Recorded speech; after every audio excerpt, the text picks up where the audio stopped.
সংখ্যালঘুসকলৰ ওপৰত অত্যাচাৰ নচলিব সংখ্যালঘুসকলৰ ওপৰত অত্যাচাৰ নচলিব সংখ্যালঘুসকলৰ ওপৰত অত্যাচাৰ নচলিব সংখ্যালঘুসকলৰ ওপৰত অত্যাচাৰ বন্ধ কৰক আমাৰ দাবী ন্যায্য দাবী আমাৰ দাবী মানিব লাগিব আমাৰ দাবী ন্যায্য দাবী আমাৰ দাবী মানিব লাগিব অসম চৰকাৰ হাই হাই অসম চৰকাৰ হাই হাই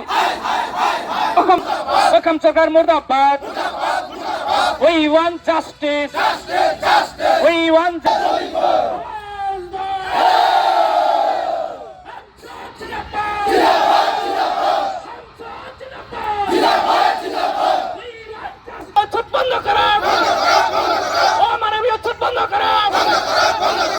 হয় আজি আপোনালোক সকলোৱে জানে যে আমি সদৌ অসম সংখ্যালঘু ছাত্ৰ ইউনিয়নত চিৰাং জিলা আমচুৱে আমি ইয়াত প্ৰতিবাদী সমদল কাৰ্যসূচী ৰূপায়ণ কৰি আছোঁ। আপোনালোকে নিশ্চয় দেখিবলৈ পাইছে যে ইয়াত আমি গণতান্ত্ৰিকভাৱে ইয়াত আমি আন্দোলন কৰিবলৈ লৈছোঁ, কিন্তু অসমৰ বিজেপি চৰকাৰ তথা হিমন্ত বিশ্ব শৰ্মা ডাঙৰীয়া আৰু লগতে অসমৰ যি গৃহ বিভাগ আছে অসমৰ পুলিচ প্ৰশাসনে আমাৰ এই আন্দোলন তেখেতসকলে যেনে আন্দোলন হিচাপে তেখেতসকলে আমাক কৰিবলৈ দিব বিচৰা নাই। আপোনালোকে ইয়াত দেখিবলৈ পাইছে যে আমাৰ যি আন্দোলন তেখেতসকলে ৰোধ কৰিব বিচাৰিছে, আজি ব্ৰেকেটিং দি আমাৰ আন্দোলন তেখেতসকলে বিফল কৰিবলৈ চেষ্টা কৰি আছে। এটা কথা স্পষ্টভাৱে কৈ দিছোঁ যে অসমৰ হিমন্ত বিশ্ব শৰ্মা ডাঙৰীয়া লগতে অসমৰ পুলিচ প্ৰশাসন আমাৰ আন্দোলন এই জাতিৰ আন্দোলন কেতিয়া ৰোধ কৰিব নোৱাৰে স্পষ্ট ভাষাৰে সকীয়াই দিছোঁ। আপোনালোকে জানে যে অসমৰ হিমন্ত বিশ্ব শৰ্মা ডাঙৰীয়া এটা জাতিক যি ধৰণৰ টাৰ্গেট কৰি যি উচ্ছেদ কাৰ্য চলাই আছে এনে উচ্ছেদ কাৰ্যক আমি তীব্ৰ ভাষাৰে গৰিহণা দিছোঁ।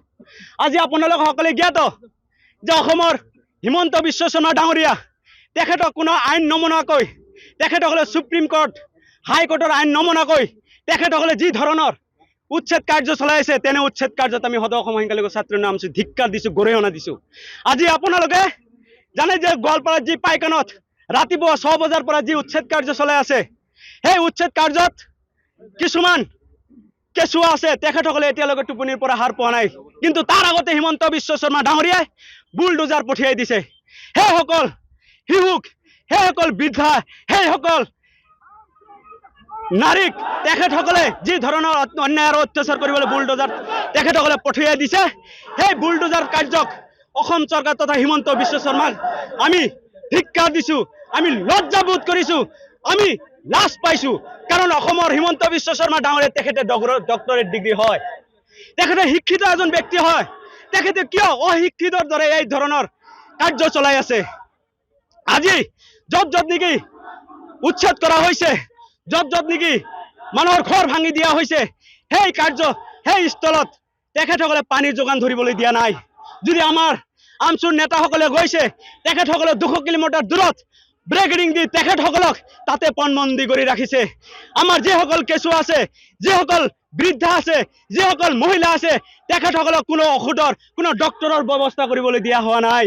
আজি জানে আপোনালোকে কিমান ৰ'দৰ মাজত বৰষুণৰ মাজত তেখেতসকলে কি ধৰণৰ তাতে বসবাস কৰি আছে, জীৱন পালন কৰি আছে, জীৱন অতিবাহিত কৰি আছে, আপোনালোকে সকলোৱে নিশ্চয় জ্ঞাত হৈছে। সেইকাৰণে আমি কৈছোঁ যে অসমৰ হিমন্ত বিশ্ব শৰ্মা ডাঙৰীয়া আমাৰ যি আন্দোলন আছে সেই এক আন্দোলন ভ্ৰূক্ষেপ কৰা নাই। এটা কথা সকীয়াই দিছোঁ, আন্দোলনত আপুনি ভ্ৰূক্ষেপ কৰা নাই, কিন্তু এটা কথা স্পষ্টভাৱে কৈ দিছোঁ যে আন্দোলনৰ যি আমাৰ অধিকাৰ সেই অধিকাৰৰ পৰা আমি কেতিয়াও আঁতৰি নাহোঁ। আমাৰ যি সাংবিধানিকভাৱে অধিকাৰ সেই অধিকাৰ আমি নিশ্চয় ইয়াত পালন কৰি যাম। আৰু যদি সেই অধিকাৰৰ পৰা যদি কোনোবাই বিৰত কৰিব বিচাৰে আৰু যদি কোনো অপ্ৰীতিকৰ সৃষ্টি হয় তেনেহ'লে অসমৰ হিমন্ত বিশ্ব শৰ্মা ডাঙৰীয়া আৰু লগতে অসমৰ পুলিচ প্ৰশাসনে দায়ী হ'ব। আৰু এটা কথা স্পষ্টভাৱে কৈছোঁ যে আপুনি আমাৰ আন্দোলনক ভ্ৰূক্ষেপ কৰিব বিচৰা নাই, আপোনাক কোৱা নাই আপুনি ভ্ৰূক্ষেপ কৰক। যদি ভ্ৰূক্ষেপ কৰিব বিচৰা নাই তেনেহ'লে আপুনি মিডিয়াত ডেইলি আমচুৰ কথা কি উল্লেখ কৰি থাকে, মানে ভয় লাগে? আমচুৰ কথা শুনিলে কি ভয় লাগে নেকি? আপোনালোকে নিশ্চয় জ্ঞাত হৈছে যে আমচু এটা অসমৰ ভিতৰত এটা ষ্ট্ৰং শক্তিশালী দল হয়। আপুনি ভয় খোৱাৰ কাৰণে প্ৰত্যেক দিন নিউজত আপুনি আমচুৰ কথা টেটু ফালি কৈ থাকে, আমচুৰ কথা আপুনি যাহা তাহা কৈ থাকে। হিমন্ত বিশ্ব শৰ্মা ডাঙৰীয়া কৈছোঁ যে আপুনি গৰুৰ মাংসৰ ৰাজনীতি কৰে, আপুনি কেতিয়াবা গাহৰিৰ মাংসৰ ৰাজনীতি কৰে, কেতিয়াবা আপুনি কয় যদি মছজিদত যদি কোনোবাই যদি মন্দিৰত যদি কোনো মছজিদত যদি কোনোবাই গাহৰি মাংস পেলাই থৈ যায় তেনেহ'লে মন্দিৰতো মছজিদত যদি গৰুৰ মাংস পেলাই থৈ যায় গাহৰি মাংস তেনেহ'লে মন্দিৰতো গৰুৰ মাংস পেলাই থৈ আহিব। এইটো এটা হিমন্ত বিশ্ব শৰ্মা অসমৰ মুখ্যমন্ত্ৰীৰ ভাষণ হ'ব পাৰে নেকি? অসমৰ মুখ্যমন্ত্ৰী এইটো ভাষণ হ'ব পাৰে নেকি? তেখেতসকলৰ ৰাইজৰ ৰজা হয়, তেখেতক ৰাইজৰ যি গাদী তেখেতসকলে ৰাইজে বহাইছে, কিন্তু তেখেতে যি ধৰণৰ ভাষা ইয়াত অৱলম্বন কৰি আছে সেই ভাষাক আমি তীব্ৰ ভাষাৰে গৰিহণা দিছোঁ, ধিক্কাৰ জনাইছোঁ। যিকোনো খবৰৰ বাবে যোগাযোগ কৰক 7099017330 লগতে 7099017110 নম্বৰত।